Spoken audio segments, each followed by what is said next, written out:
میں تہہ دل سے آپ کا مشکور ہوں جس محبت کا آپ نے اظہار کیا، جو آپ نے شاندار استقبال کیا۔ الیکشن یاد آ گئے، کیونکہ الیکشن میں بھی آپ ایسے ہی شاندار استقبال کرتے ہوتے تھے۔ تو پہلے اپنے لیے تالیاں بجائیں، آپ کا بہت بہت شکریہ۔ اور میں نے اور میرے بھائی اسد علی کھوکھر صاحب نے الیکشن میں جو وعدے کیے تھے، اللہ تعالیٰ کے فضل سے اس کی تکمیل کی طرف ہم بڑھ رہے ہیں۔ آج جو یہاں پہ افتتاح کیے گئے، وہ کہتے ہیں کہ یہ بارش کا پہلا قطرہ ہے، اور ریکارڈ ترقی یافتہ کاموں کا آپ سے وعدہ کیا تھا، وہ انشاءاللہ تعالیٰ آپ کو نظر آئے گا کہ آپ کے دونوں بھائی خوشی غمی میں، اچھے برے وقتوں میں آپ کے ساتھ کھڑے رہیں گے انشاءاللہ تعالیٰ۔ اور میں یہ سمجھتا ہوں کہ جس طرح آپ نے الیکشن میں ہمارا ساتھ دیا، ہماری خاطر آپ نکلے گھروں سے، آپ نے ووٹ ڈالے بھی، باقی لوگوں کو بھی نکالا ووٹ ڈالنے کے لیے، آپ نے ووٹوں کا پہرا بھی دیا، تو یہ ہم احسان بھولنے والے لوگ نہیں ہیں۔ ہمیں لوگ جانتے ہی اس وجہ سے ہیں کہ ہم جس نے احسان کیا اس کا احسان ساری عمر یاد رکھتے ہیں، اور بھائیوں ساتھیوں کے ساتھ کھڑے ہوتے ہیں۔ ابھی ملک صاحب کے پچھلے دور میں آپ کو یاد ہوگا کہ یہ پیچھے جو نالا گزرتا ہے، یہ کور ہونا شروع ہوا ہے، اور یہ انشاءاللہ تعالیٰ توڑ آگے ڈرین تک جائے گا، اور یہ آپ کو علاقے کی تقدیر بدلتی ہوئی یہاں پہ نظر آئے گی انشاءاللہ تعالیٰ۔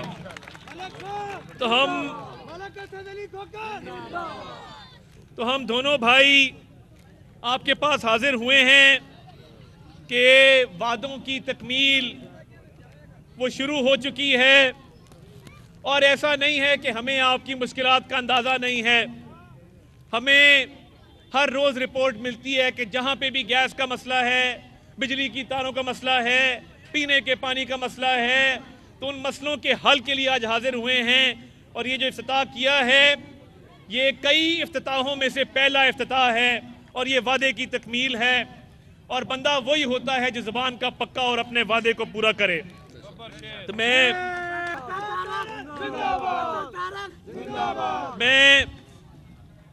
آپ کا شکریہ بھی ادا کرنا چاہتا ہوں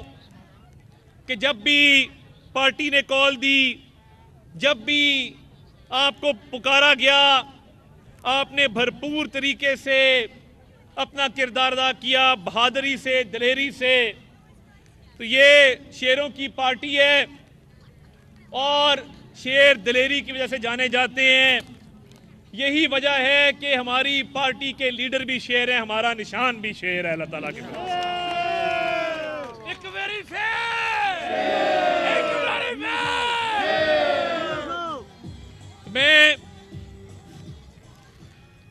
تو یہ جو دلیری ہوتی ہے، یہ ہر کسی کے بس کی بات نہیں ہوتی، اور یہ جو ملک کے اندر آپ دیکھ رہے ہیں کہ جیسے جیسے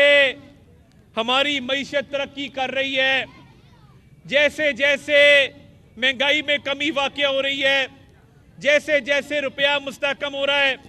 جیسے جیسے پاکستان کی ایکسپورٹس میں اضافہ ہو رہا ہے، جیسے جیسے دوست ممالک کی طرف سے ملک کے اندر ریکارڈ سرمایہ کاری کی جا رہی ہے، اربوں ڈالر کی، یہ جو ریکارڈ سرمایہ کاری کی جا رہی ہے، یہ اس دور میں کیوں کی جا رہی ہے؟ یہ پہلے کیوں نہیں کی گئی؟ کیونکہ ان کو یقین ہے کہ جو اس وقت حکومت ہے وہ عوام کا درد رکھتی ہے،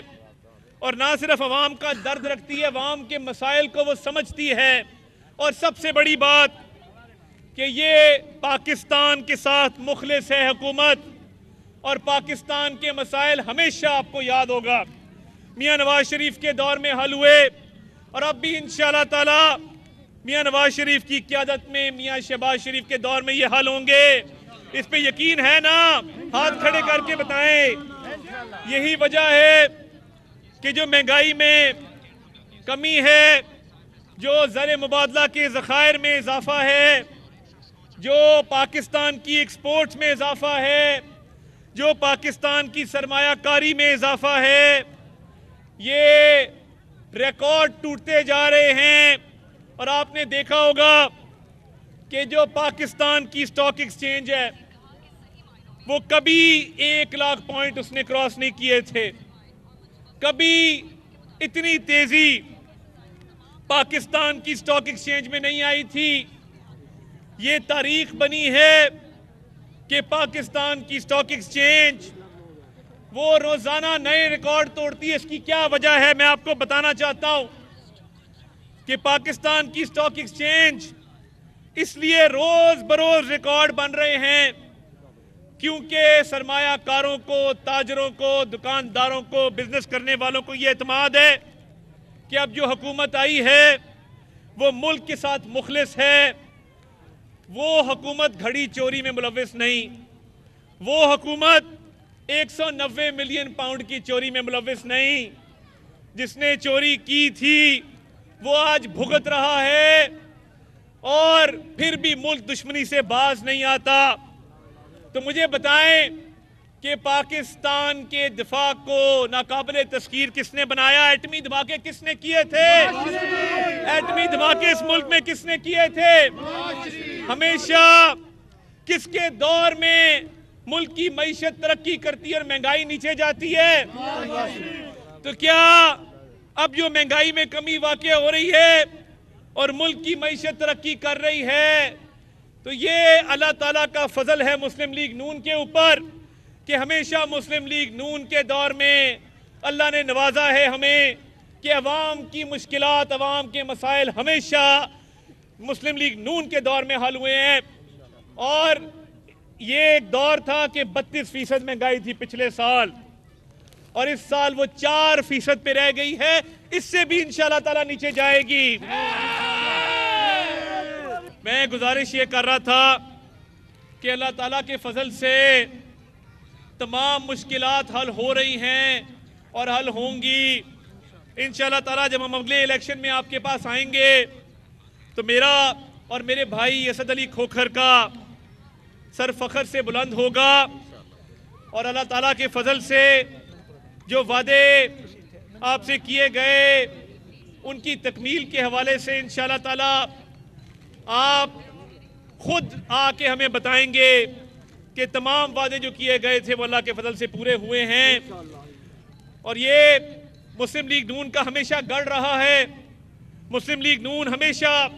یہاں سے کامیاب ہوئی ہے، اور اللہ تعالیٰ کا یہ فضل ہے کہ یہ جو مسائل حل ہو رہے ہیں، آج ایک بہت بڑا دن ہے اس حوالے سے کہ جو ملک دشمن عناصر تھے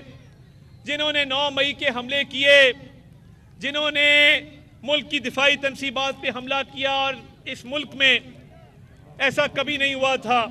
ہم بھی سیاسی لوگ ہیں، ہم بھی اختلاف کرنا جانتے ہیں کہ جو اختلاف ہوتا ہے وہ تہذیب و تمدن کے دائرے کے اندر رہ کے ہوتا ہے۔ سیاسی جو اختلاف ہوتا ہے وہ دلیل کے ساتھ ہوتا ہے، بات چیت کے ساتھ ہوتا ہے۔ جنہوں نے کور کمانڈر ہاؤس پہ حملہ کیا، آج 25 جو مجرمان تھے ان کو قید کی سزا سنائی گئی ہے، اور یہ تمام وہ لوگ تھے جنہوں نے دفاعی تنصیبات پہ حملہ کر کے دشمن کے ہاتھ مضبوط کیے۔ یہ جو سیاسی دہشت گردی اس ملک کے اندر ہوئی ہے کہ فوجی تنصیبات کو نشانہ بنایا جائے، یہ اس سے پہلے کبھی نہیں ہوا تھا۔ اس سے پہلے کبھی شہداء کی بے حرمتی نہیں کی گئی تھی، کیونکہ یہ ملک پہلے ہے اور سیاست بعد میں ہے۔ مگر بانی چیئرمین پی ٹی آئی جس نے اس ملک میں یہ روایت ڈالی تشدد کی سیاست کی، جس نے اس ملک میں روایت ڈالی کہ ایک دوسرے کو برداشت مت کرو، تشدد کا رستہ اختیار کرو، توڑ پھوڑ جلاؤ گھیراؤ کا رستہ اختیار کرو، سیاست میں تقسیم ڈالی، نفرت ڈالی، اور جو اپنے کرتوت تھے وہ آپ لوگوں کے سامنے ہیں کہ وہ 190 ملین پاؤنڈ کا کرپشن کیس ہو، وہ اربوں روپے کی گھڑیوں کی چوری ہو۔ ایک طرف کرپشن ہو رہی تھی اور دوسری طرف اس ملک کی جڑوں کو کھوکھلا کر رہے تھے۔ آئی ایم ایف کو کہتے تھے کہ پاکستان کو امداد مت دو۔ تو یہ کیا وجہ ہے کہ آج الحمدللہ آپ کی معیشت ترقی کر رہی ہے؟ کیا وجہ ہے کہ جو باہر سے ترسیلات آتی ہیں 8.8 ارب ڈالر پہ ہیں؟ کیا وجہ ہے کہ مہنگائی جو 32% تھی وہ 4% پہ ہے؟ کیا وجہ ہے کہ جو ایکسپورٹس میں اضافہ ہو رہا ہے؟ کیا وجہ ہے کہ شرح سود نیچے جا رہی ہے؟ کیا وجہ ہے کہ stock market 1 lakh point cross کر گئی اور تیزی ہے اس میں؟ الحمدللہ میاں شہباز شریف وزیر اعظم پاکستان نے بھرپور محنت کی، مگر یہ ممکن نہیں تھا کہ اگر سپاہ سالار جنرل عاصم منیب وہ بھی بھرپور کاوشیں نہ کرتے، اور جو دوست ممالک نے پاکستان کا ساتھ دیا اس میں ان کا بھرپور کردار رہا ہے، تو یہ جنہوں نے ملک دشمنی کی اور 9 مئی کے حملے کیے، جو سیاسی دہشت گرد ہیں، سیاست کا لبادہ اوڑھ کے جنہوں نے دہشت گردی کی، آج وہ کیفر کردار تک پہنچے، اور یہ بات واضح ہو چکی کہ 9 مئی جب شہداء کی بے حرمتی کی گئی، جنہوں نے خون بہا دیا اپنا، جنہوں نے ملک کی خاطر ملک پہ جان وار دی، جن کے بچے یتیم ہو گئے، جو ملک کے لیے سب سے بڑی قربانی دے گئے، جو سرحدوں پہ کے محافظ تھے،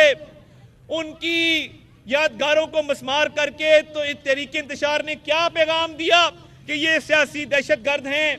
اور اس کا ماسٹر مائنڈ آج واضح ہو گیا کہ 9 مئی کا ماسٹر مائنڈ بانی چیئرمین پی ٹی آئی تھا، اور منصوبہ ساز اس کے تمام ساتھی تھے۔ یہ 25 لوگوں کو آج سزا ہوئی ہے۔ یہ آج پاکستان کے لیے بہت بڑا دن ہے، کیونکہ 9 مئی کا انصاف تلاش کرتے کرتے شہداء کے ورثاء اور جو فوجی تنصیبات کا جلاؤ گھراؤ کیا گیا، اس میں جو لوگ زخمی ہوئے، جن لوگوں کو تشدد کا نشانہ بنایا گیا، ملک کی ساکھ کو خراب کیا گیا، وہ انصاف تلاش کر رہے تھے۔ آج انصاف ملا ہے، اور اس میں کوئی نہیں بچے گا۔ جنہوں نے اس ملک کی سالمیت کے خلاف کام کیا، یہ 25 لوگوں کے علاوہ جتنے منصوبہ ساز اور اس کا ماسٹر مائنڈ ہے، وہ انشاءاللہ تعالی ان کو کیفر کردار تک پہنچایا جائے گا۔ اور یہ کہتے ہیں کہ جی عوام میں ہماری مقبولیت آ کے دیکھو، کوٹ لکھپت کے علاقے میں یہاں پہ ہمارے متوالے بیٹھے ہیں جو مسلم لیگ نون کے شیر ہیں، جنہوں نے الیکشن میں یہ ثابت کیا کہ یہ مسلم لیگ نون کا قلعہ تھا اور قلعہ ہے، اور انشاءاللہ تعالی ہمیشہ قلعہ رہے گا۔ اور ہم یہ جو ملک دشمنی ہے، یہ جو ملک کی دفاع کو کمزور کرنے کی ان کی سازش تھی، 9 مئی ایک سیاہ دن تھا، ایک سانحہ تھا، جو بانی چیئرمین پی ٹی آئی نے جس کی پلاننگ کی اور جس کا وہ ماسٹر مائنڈ ہے۔ تو آج جو انصاف ملا، مجھے خوشی ہے کہ میں اپنے لوگوں کے، اپنے بھائیوں کے درمیان موجود ہوں اس خوشی کے دن پہ، اور انشاءاللہ تہیہ کرتے ہو کہ پاکستان کا ہم دفاع کریں گے، پاکستان کے حق میں، پاکستان کے مفاد میں جو فیصلے ان کے ساتھ کھڑے ہوں گے انشاءاللہ تعالی۔ اور یہ جو ملک دشمن ہیں، جو کبھی آئی ایم ایف کو خط لکھتے ہیں، جو باہر بیٹھ کے ملک کے خلاف سازشیں کرتے ہیں، جو باہر بیٹھ کے اپنے سیاسی مفاد کو ملکی مفاد پر ترجیح دیتے ہیں، ان کو ہم ریجیکٹ کرتے ہیں۔ اور انشاءاللہ 9 مئی کے جب سارے مجرمان کیفر کردار تک پہنچیں گے تو ہم مل کے انشاءاللہ جشن منائیں گے، اور آپ کے ساتھ جو وعدے کیے تھے، ہم انشاءاللہ تعالی آپ کے پاس جب دوبارہ حاضر ہوں گے تو اب انشاءاللہ تعالی آپ دیکھیں گے، جس طرح میں نے کہا یہ بارش کا پہلا قطرہ ہے، ہم نے تو کبھی کسی تقاضے پہ تاخیر نہیں کی، تو جو آپ نے کہا وہ بھی مان لیا، جو نہیں کہا وہ بھی مان لیا۔ پاکستان، بہت شکریہ جی، بہت